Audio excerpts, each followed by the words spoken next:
No, I can name somebody I like, but who I like isn't necessarily new, but he's not old. Like I love Kendrick. Mm-hmm. You know what I'm saying? Did he win the rap battle? Yeah, of course. Okay, dang. Of course. Okay. I believe everything he says. Tell us about a moment where you wish you would have said something and you didn't. There's nothing better than this. Say what you mean. Say what you mean. Say what you mean. Say what you mean. Say what you mean. Hey, what's up? It's your girl, Aida Rodriuguez, and welcome to another episode of Say What You Mean, where people come by to tell the things they should have said when they should have said them. And I got to figure out another way to say that because I feel like I've said that a lot of times. But you know what I mean? When you have that conversation with somebody and there's something you really want to say, you just want to jump in, and you don't, well, that's what happens here. And I'll share a story with you. I have a very good friend of mine who was about to go do a red carpet. And he was inspired by Kanye West to wear an outfit with some shorts and some long socks and loafers. And I wanted to tell him that that was not the move. And I didn't. And I have a feeling that even if I told him that he should not have worn that outfit, he was still going to wear it anyway. But then he ended up on the worst dressed list for the award show.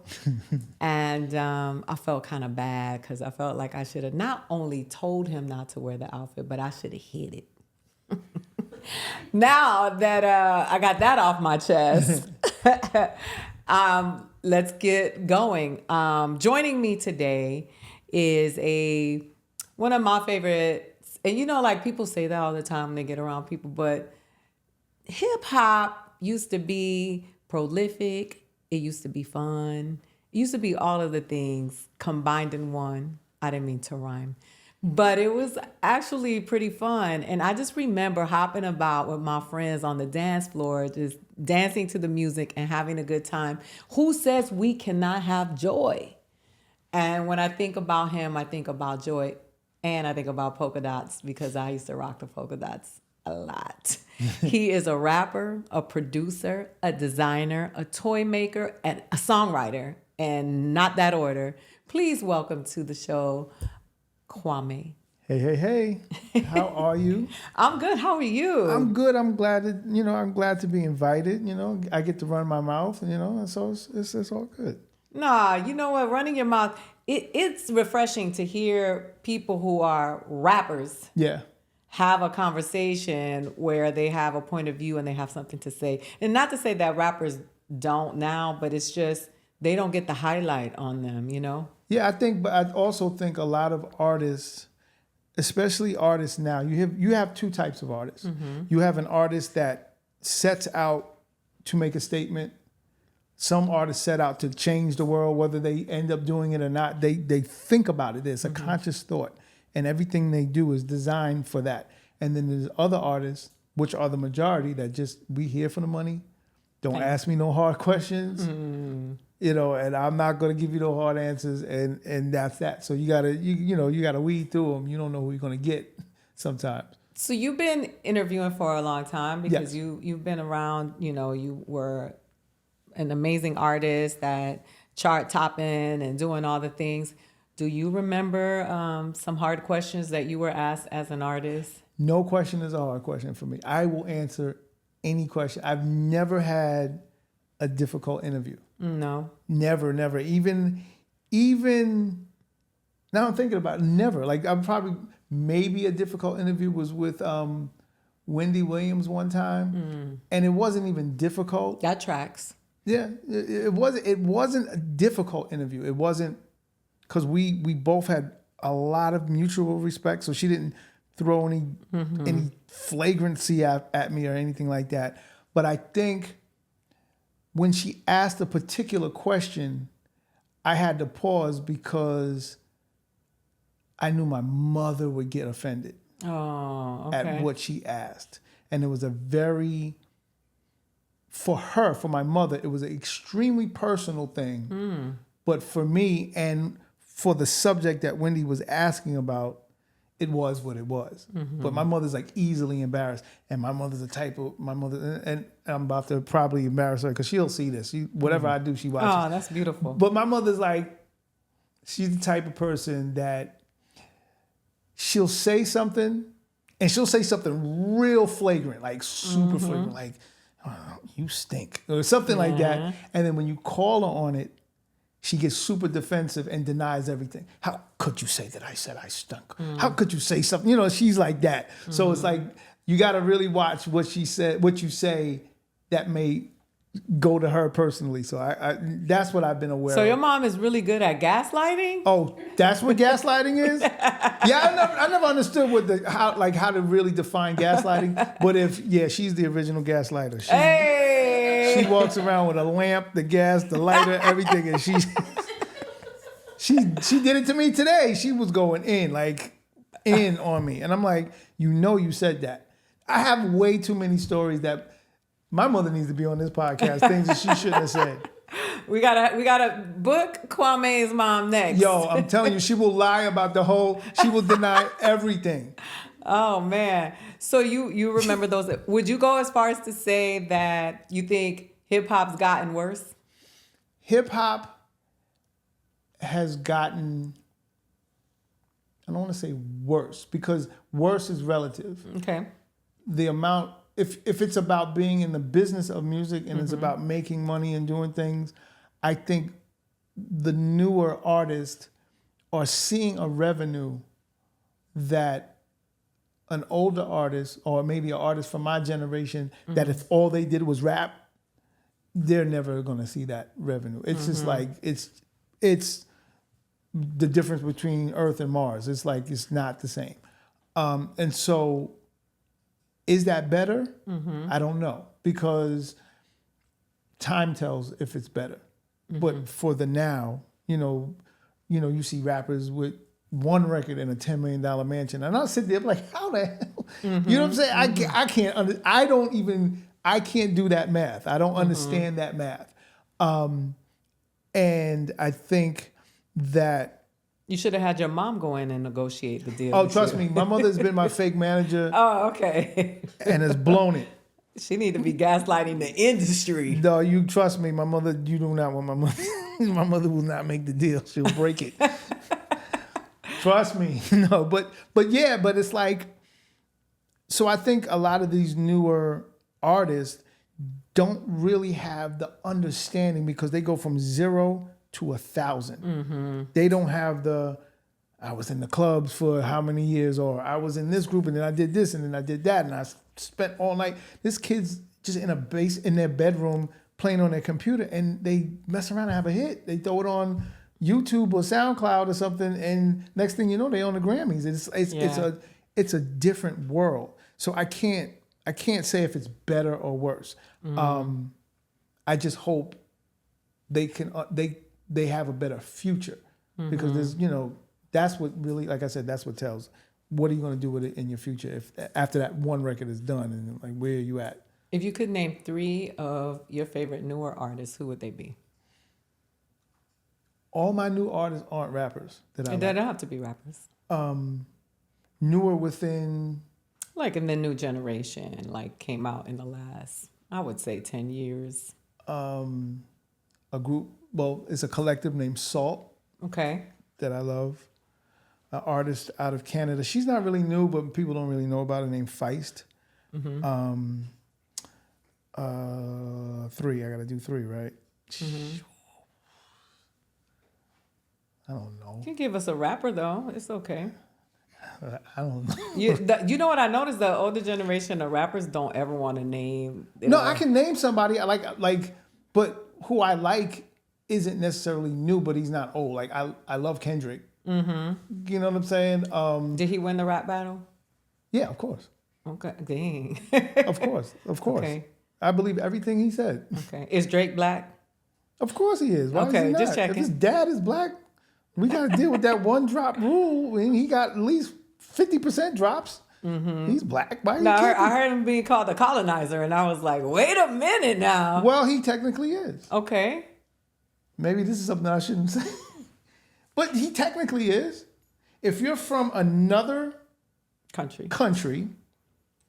You come to this country, and in order to be accepted, and the riches that you collect is based on you adopting or taking or colonizing, or whatever the word could be, other people's way of speech, way of rhyming, approach, just to be accepted. And with that acceptance, riches are gained. Is that not a colonizer? I was saying maybe appropriator, but colonizer. Well, I guess a colonizer is like the most dramatic way to say you're appropriating. This is a lot of power, you know, to be a colonizer. Yeah. I think it's that the term colonizer. Yes, I believe that is dramatic effects, and I think to be honest with you, I do not like diss records. I don't like it. I don't like the culture of diss records. I think that. I remember when Kumo D said, "Jack the Ripper down with my zipper." And I was like, wait a minute, LL Cool J. Yeah, but it's like, that's what I'm saying. It's like when artists feel that they have to destroy the potential career of another artist to get ahead for the sake of doing art, doesn't make sense. And we are the only ones who do it. But do you think that that's what it is, to destroy the career, or it's just to win? It's not for sport? There ain't no sport in it. They don't want to see you again. All right. I mean, I heard just as on some rap, like real rap stuff, you don't see anybody after the beef getting on TV and shaking hands and hugging it out and saying that was a good job. Yeah, you're right. You've never seen it. And if you do see it, like say KRS-One MC Shan, for example, when the bridge is over the bridge, it's like Shan never said anything to nobody, and here comes KRS-One with the bridge is over, and Shan was now a thing in the past, and KRS-One is the current, and I'm going way back, but I'm just saying you don't see them at least shake hands until like 25 years later. A boxer fights and they go all out and they'll hug it out at the end of the fight. Maybe I should write a diss comedy hour about some of these comedians I want to go. There you go. All right, so I want to ask you, about you. Can you think of a moment where you wish you would have said something and you didn't? I have way too many moments like that, and it's funny because I'm thinking about it the whole way here. I get the email, the description. I'm thinking about it, and it's just like a encyclopedia worth of things that I wish I should have said. And the one thing that comes to mind isn't that lighthearted. So I don't know if I'm able to. Yes, you can. So the one thing, I had a younger brother, 5 years younger than me. And my younger brother, for lack of a better term, lived a very alternative lifestyle. But he was still my little brother.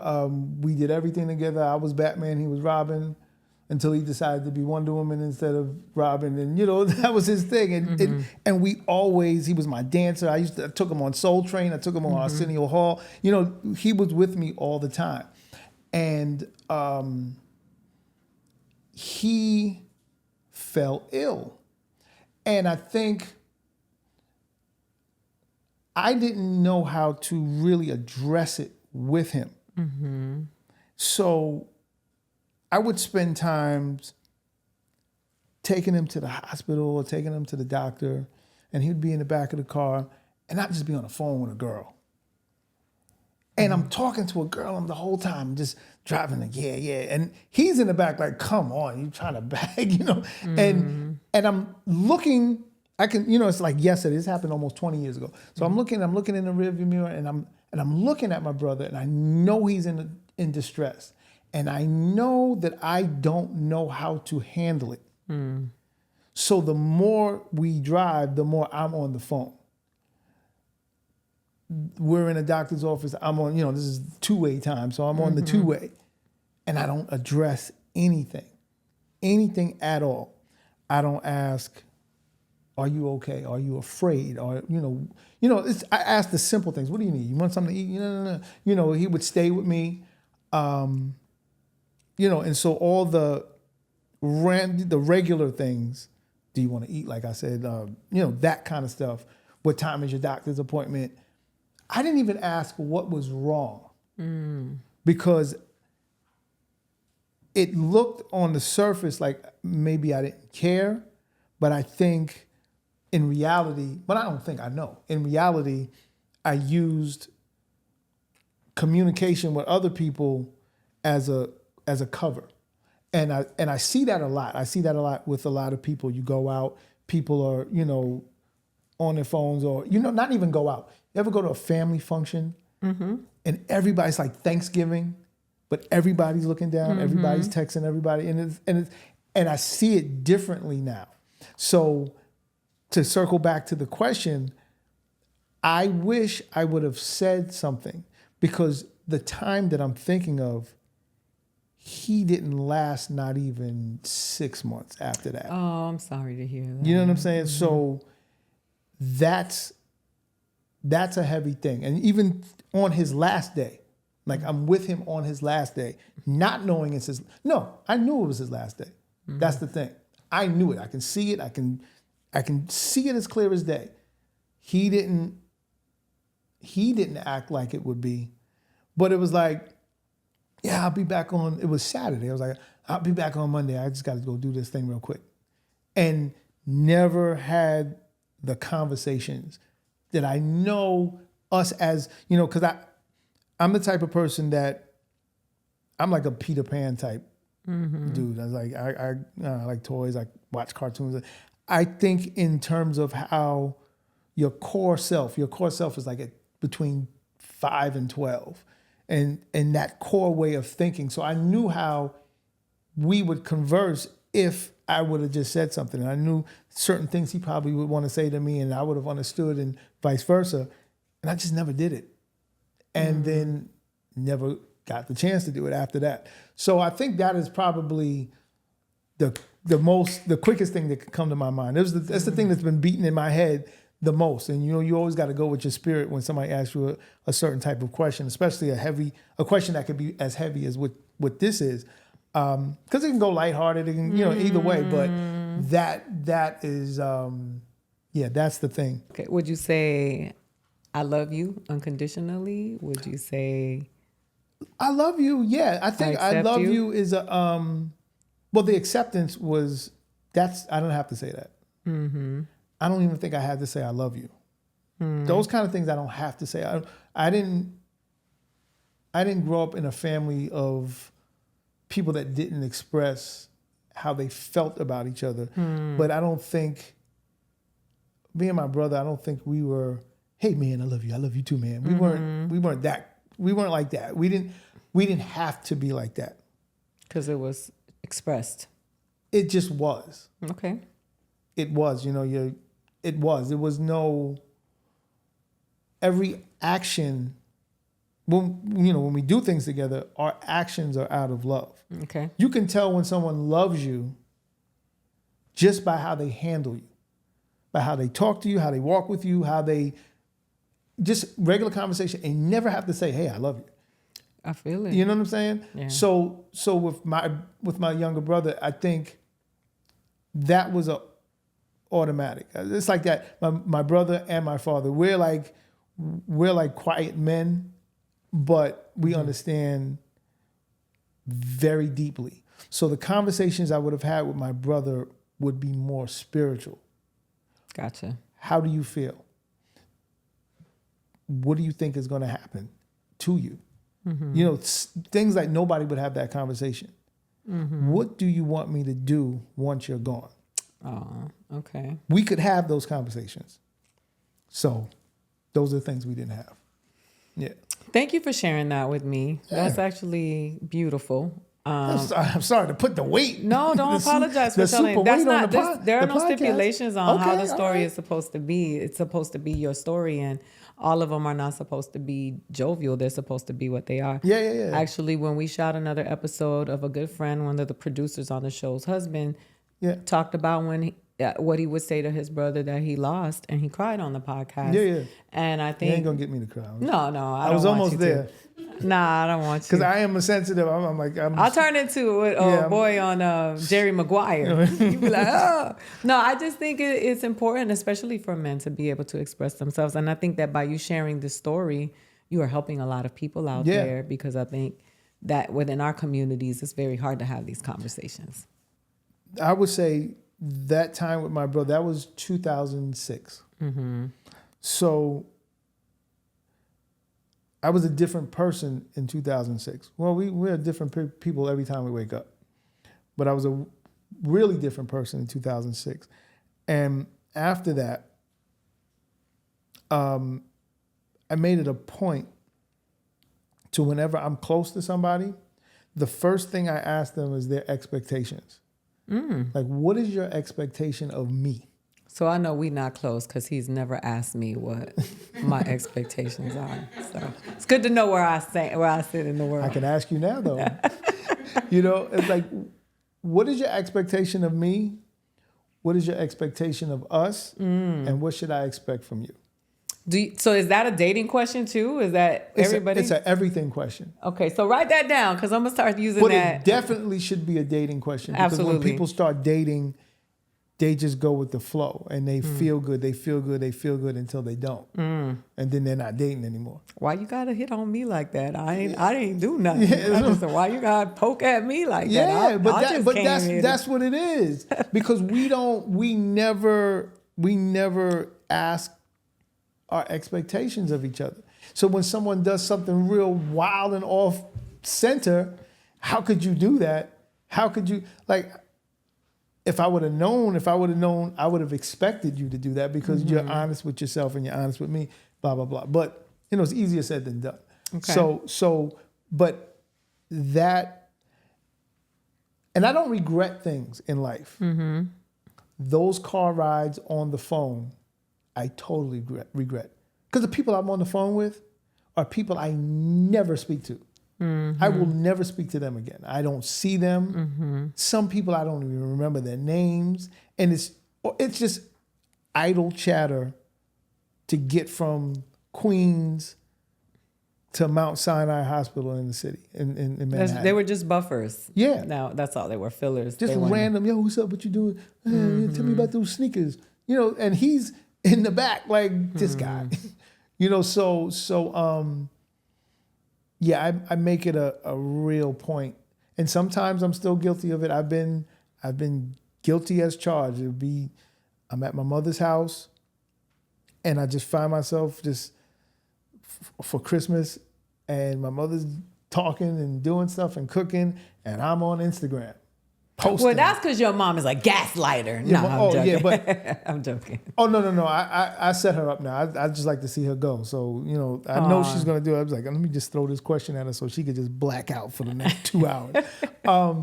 But even then, it's like, I look at people, and it may sound weird, but I look at people in the past, present, and the future at the same time. Okay. I'm looking at you, I'm talking to you, and then we're in the present. Will we speak in the future? How were you as a person in the past? And I'm thinking these things. And when you think that, and when you talk to people like that, it takes you away from the random distraction. And that's where you get to ask the good questions and have the good conversations, because you never know if you see them again.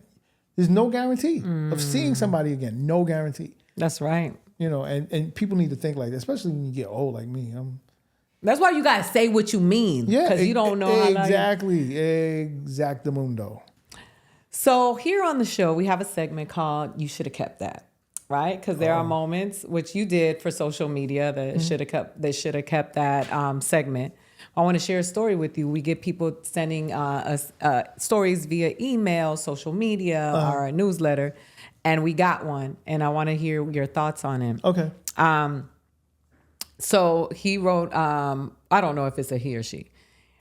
Oh, it's a he. I told an ex that I can't bring her to my family's house because her breath stunk. And this is something he said he wished he would not have said. I think Maybe it's the manner in which he said it, because you saving somebody's. I mean, if you come to my house, I got a 6-year-old niece and she a killer. Yeah. The last thing you want to do is roll up on her with some bad breath, because Yeah. she gonna let the whole house know. But what do you think about that? I think that's a fixable moment. Mm-hmm. So actually, I'm not gonna let you come to my mom's house because your breath stinks. Here's a mint. Okay. Here's a toothbrush. Here's some Colgate with charcoal. Get busy, and then we go to my mom's house. Like, that's a fixable moment. Now, I can't let you come to my mom's house because you get drunk and things happen. That's not a quick fix. Mm-hmm. But he should have kept that. He could have kept that one. Yeah. All right, so now we're gonna move into our lightning round. Lightning round. And I suck at lightning rounds. Nah. I'm telling you, my brain freezes. No, I'm telling you. The first one, I already smash or pass. All right. Coloring books. Smash. Okay. Would you rather a bath or a shower? Shower. I went into a hotel the other day. I've been going to these random hotels. Sorry. No, go. And they got the bathtub in the shower. Oh man. It's kind of weird, man. I don't understand. It must be the new sexy thing. I don't know. I was looking for homes. I was in Sherman Oaks looking for homes just 2 weeks ago. Walked in the house, it's brand new, everything built, and it's like, yeah, we got the tub in the shower, and they called it something like, I don't know. You could tell you got that hip hop money. No, you got that it hip has hop nothing money to do- because poor people got showers and tub combos, and now I feel judged. For real. Like, you've seen a tub in a shower? Like, in the shower. No, not the tub and a shower. A shower. You walk in and it's an own shower. And then there's a tub in the same room. So somebody can take a bath while you're taking a shower. Mm-hmm. That's what I'm talking about. Yeah. Am I the weird one now? I've never seen that before. Okay, so you the poor one in this situation. And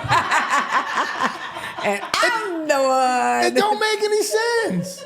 Well, I think that the point of those showers, I mean, those bathtubs are like, they call them spa tubs. Yeah, or like, come on, I don't get it.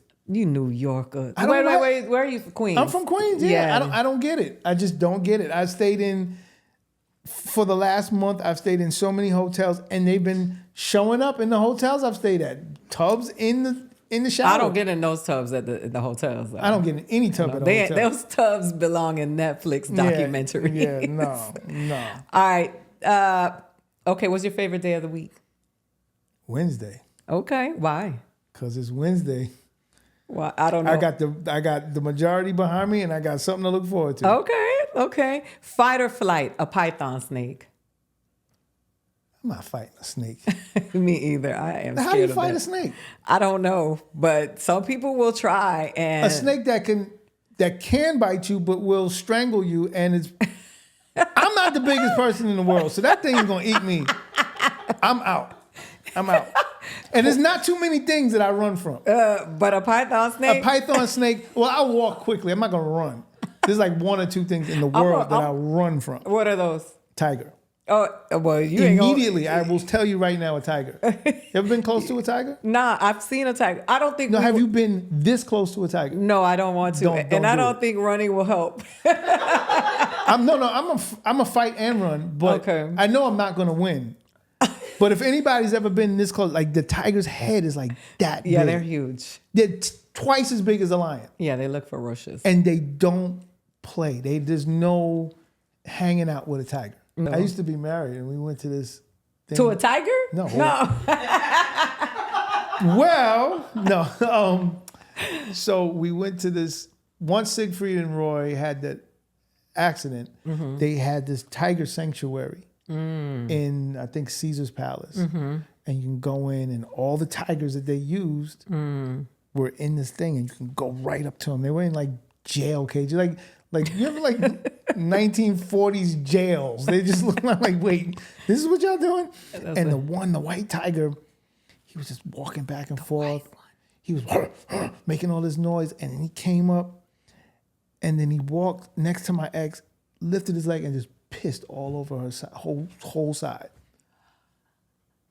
Well, y'all were with the tigers? No, they like it wasn't like a real enclosure type. It was like just the jail, and they were on one side of the jail, And y'all were on and the we other. were on So the other side. He just peed on the glass or something. There's no glass. It was like the old school jails. It was bars. Oh, the bar. So he peed on her. He just walked up. He came real close and boof, like a super spray, a whole. He took your chick. He could, clearly. He peed on her. He marked his territory. Oh my goodness. And then she's like, she's standing there flapping. I'm crying, and the tiger's just screaming. Were you crying, laughing, or crying No, sadness? I was crying, laughing. Okay. That's and the tiger's just like, he's making all this noise. It was the funniest moment of my life. One of the funniest moments. And that's why she's your ex. Yeah, exactly. I'm joking. If you could say one word to your favorite teacher, what would it be? Oh, to my favorite teacher. Mm-hmm. I never knew his last name. We just called him Bob. Mm-hmm. Thank you. Aww. Because Bob was my photography teacher. I went to an art school. And two teachers. I got to pick one? No, you can give them both a shout out. Bob and Mr. Kornheiser. Bob let me use his art and photography studio anytime I wanted. Oh, that's nice. So anytime I wanted to design something, any picture I wanted to take, I wanted to develop, I wanted to learn how to develop, I wanted to do something, Bob just let me do it. And any assignment, he would give these like strict assignments, come draw something, and I would draw like, it's gonna be my first album cover. And Bob would give me an A all the time. Like, I was always projecting my future, and Bob allowed me to do that. My other art teacher, Mr. Kornheiser, he never stressed me doing art, but he allowed me to develop talent shows in high school. Oh, nice. So the kids, he understood that, this is at a time that nobody can see. I couldn't go to the School of Performing Arts for rapping. You know what I'm saying? Even though I played instruments, I did art, but I wanted to, there was so many kids in my high school, like literally like the rapper Pharoah Monch, Sticky Fingers from Onyx, Prodigy from Mobb Deep, so many people were in my high school, and we didn't have an outlet. So Mr. Kornheiser allowed us to skip class and form talent shows and go into he let us go into the assembly room and make stuff up. So those two teachers, I would say thank you. I don't remember no other teacher's name. Wow. Well, thank you, Mr. Kornheiser. Yeah. Because you gave us some very talented people you were assisting on their journey. Yeah, I don't think he's around anymore, but I'm pretty sure he looked like, ever used to watch Fame? Yeah. Mr. Who's the guy with the beard? Mr. Sharovsky. He had a white beard, he looked like Santa Claus. And That's what Mr. Kornheiser? He looked just like him, looked just like Mr. Sharovsky. Wow. Anybody who's a Fame head. Maybe Mr. Kornheiser was moonlighting as Mr. Maybe. Sharovsky. Maybe. Do you still dance? Privately. Yeah. You always look artsy. I'm the worst dancer. You had the hair with, it was always some artsy stuff. It was not just a regular fade. It was always high top. It was very artsy. That's because, well, I'm from a time in New York where, now most rappers just look the same. It's like they got the little baby chains on with the big name. Like they all just show up looking the same. But in New York, it was just a great, that's why they call it the golden era. It was just a great time period. And so you had the kids like me, we were more of the different kids, and we would just wear, I'd wear suits to school, and, it was always some weird stuff we were doing. And it just lend itself into the rap thing. But it was like, even with the fade and the blonde streak, that happened literally a couple of hours before my first video. And it was like, I don't know if I'm going to be a success. I have no idea. But what I do know is you're going to know it's me when I walk into this room. Called up a friend, and her sister was a hairdresser, and I literally snuck out, went to Brooklyn, got this blonde streak in my hair at 15, 16, and showed up to the video set before my mother got there.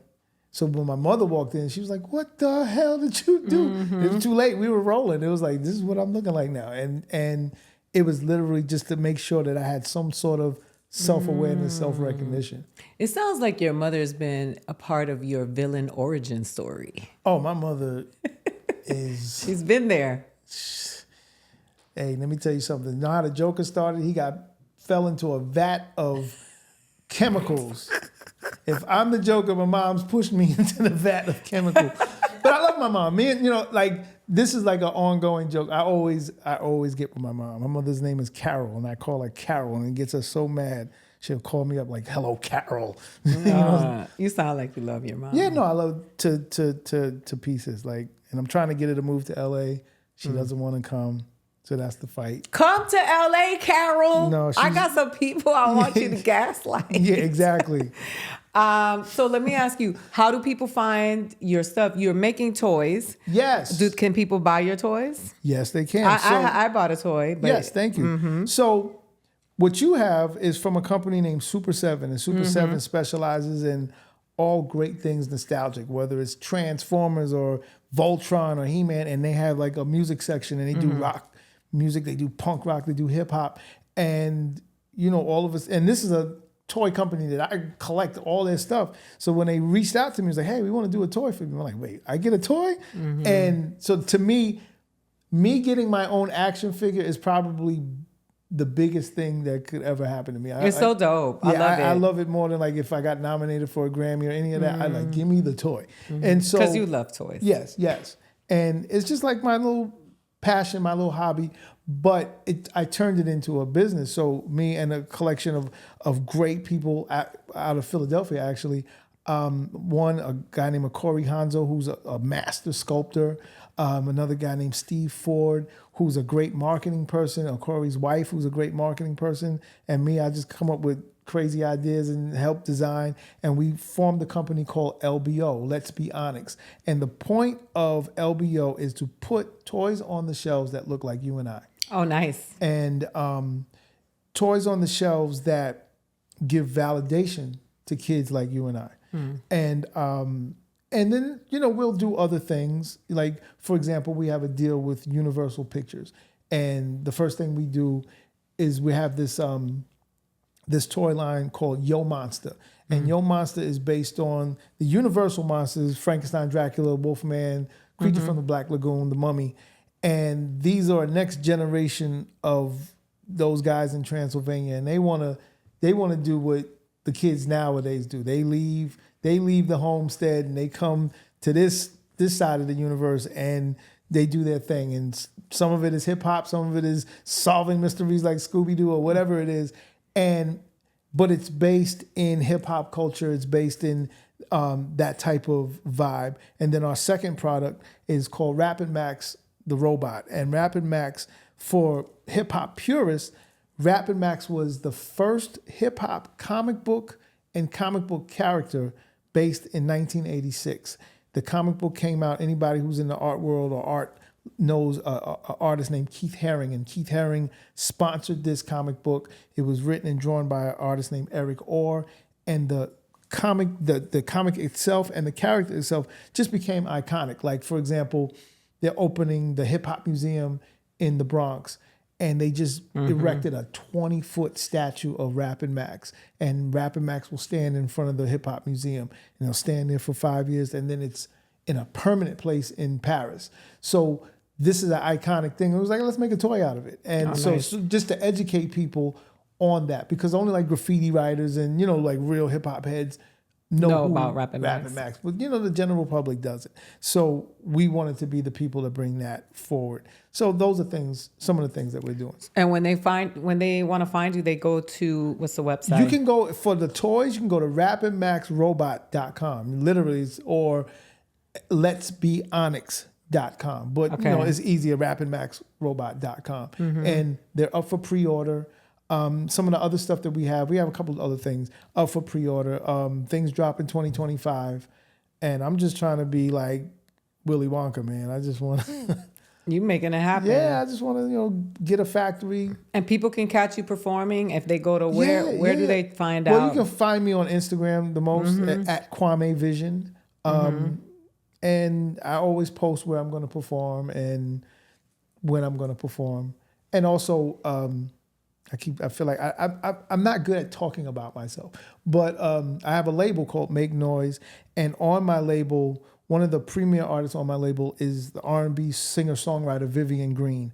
And I love Vivian Green. Yeah, so I've co-written and produced her last 3 albums. Nice. We're working on her next album now, her 8th album now. So a lot of times because I'm just like a ham, I like to be on stage. So I'll be in with her band, and I'm DJing with her band sometimes, and I'll go out and I'll spit some of my old records. But we have a very inclusive show with hip hop and R&B, and we have a great time. So it's either Vivian Green show you'll see me at, or you'll see me at one of my shows. Well, we cannot have you eaten by a python because we need you. Oh, I'm not going to get eaten by no python. This is never going to happen. Thank you so much for being here. Thank you for having me. This has been great. Thank you for sharing your story with us. Thank you. And thank you for being here. Thank you for being here on another episode of Say What You Mean with the great Kwame. Catch up with us on socials. We are at SWYM Pod on TikTok, Instagram, and X. If you are watching this, click the subscribe button.